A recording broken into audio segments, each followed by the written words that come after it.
In today's video, I'm going to teach you how to add VAT details to an organization in Xero.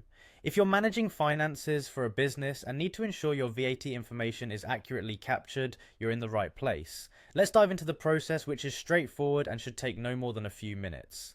First things first, you'll need to log into your Xero account. Head over to the Xero accounting software login page. If you have it bookmarked or saved, that will make it even quicker. Once on the page, click on the Login button. This takes you to the screen where you enter your credentials. Input your email address and password, ensuring they are typed correctly to avoid login issues. Once your details are entered, hit Login to access your Xero dashboard.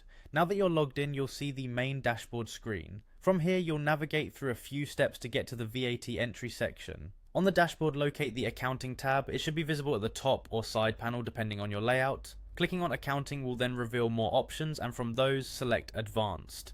This is where Xero keeps more detailed financial settings, perfect for our needs today.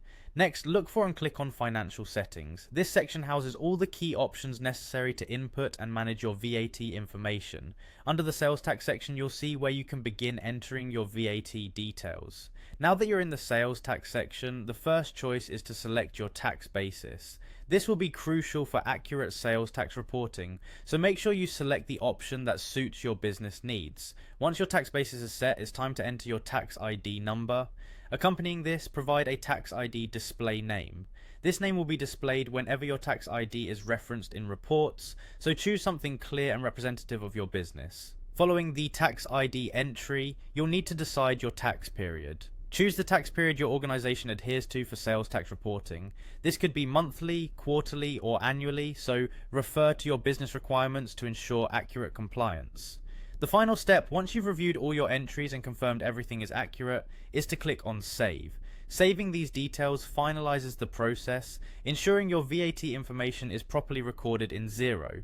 And there you have it. You've successfully added VAT details to your organization in Xero.